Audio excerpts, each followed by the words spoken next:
Performa tim yang tinggi adalah kunci keberhasilan dalam berbagai organisasi, termasuk dalam bisnis, olahraga, maupun dalam pemerintahan.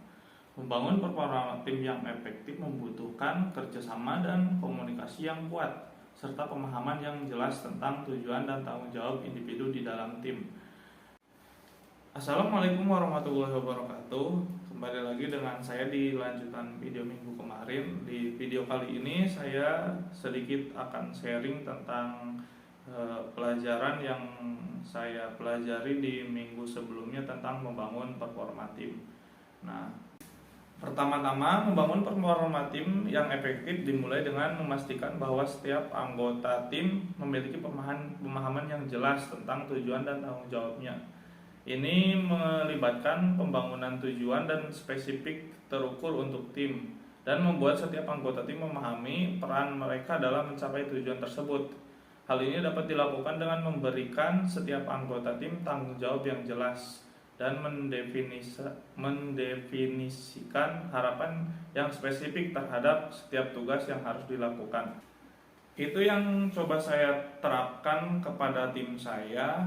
Jadi untuk membangun chemistry atau performa di tim saya menerapkan tujuan yang jelas. Misal target di bulan ini kita berapa, nah itu harus ditanamkan ke setiap individu di dalam tim bahwa ya target kita di bulan ini sekian. Nah, kita mengingatkan target itu setiap hari, setiap pagi dan setiap sore ketika kita selesai beraktivitas. Jadi ya target yang jelas itu akan memicu si individu untuk mengejar kekurangannya, kayak gitu. Yang kedua, penting untuk memastikan bahwa komunikasi dalam tim itu terbuka dan jujur. Anggota tim harus merasa nyaman untuk berbicara satu sama lain dan membahas masalah yang mungkin muncul. Dan mereka harus memiliki mekanisme untuk melakukannya. Ini dapat dilakukan dengan mengadakan pertemuan reguler, misal meeting tiap pagi, dan memastikan setiap anggota tim mempunyai suara sendiri-sendiri. Jadi mereka mempunyai hak bicara, hak menyampaikan pendapatnya. Jadi ketika meeting, semua mempunyai hak jawab.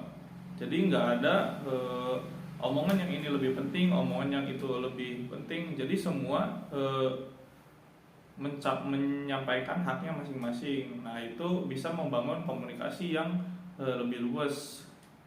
Jadi terbuka, jujur, dan bisa nyaman nantinya di dalam timnya, kayak gitu. Yang ketiga, membangun performa tim yang efektif juga membutuhkan fokus pada keterampilan setiap individu. Nah, setiap anggota tim harus memiliki keterampilan yang diperlukan untuk melakukan tugas dengan efektif. Dan mereka harus memiliki kesempatan untuk mengembangkan keterampilan tersebut. Jadi melalui pelatihan-pelatihan, misalnya melalui training. Ini dapat dilakukan dengan menentukan keterampilan yang diperlukan untuk setiap peran di dalam tim. Nah, mengevaluasi keterampilannya yang dimiliki anggota tim saat ini dan memberikan pelatihan yang diperlukan untuk mengisi kesenjangan keterampilan tersebut. Jadi di dalam sebuah tim itu tidak semua jago, tidak semua sama.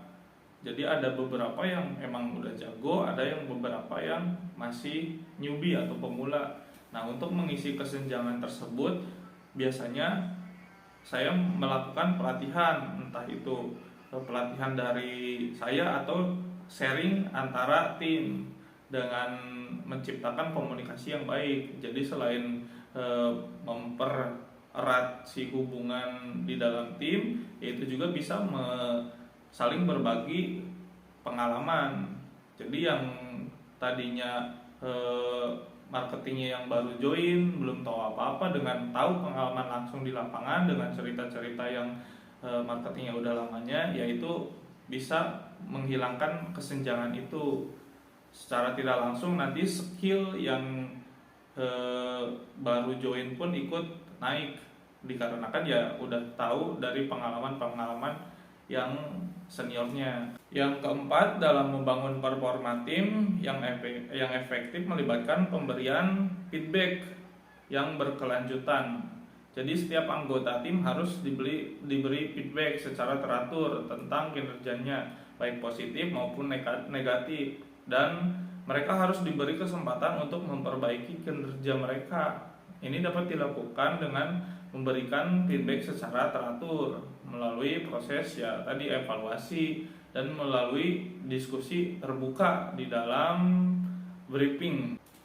Nah, si feedback ini bisa kita omongin secara empat mata ataupun secara di dalam briefing. Jadi misal pencapaian hari ini kamu di hari kemarin kamu mau closing sekian, nah di hari berikutnya kita tagih gimana kendalanya apa. Jadi ya kalau misal yang lain masih bisa ngasih saran atas kendalanya, ya udah biar mereka mencari solusinya sendiri. Tapi kalau misal udah mentok ya di sana kita masuk untuk ngasih solusinya kayak gitu. Dengan membangun performa tim yang bagus, yaitu dapat meningkatkan efisiensi dan produktivitas di dalam perusahaan, sehingga performa tim yang efektif dapat meningkatkan kinerja tiap individu. Ketika timnya bagus, otomatis dari individunya ikut naik. Jadi nggak ada yang ketinggalan di dalam sebuah tim itu.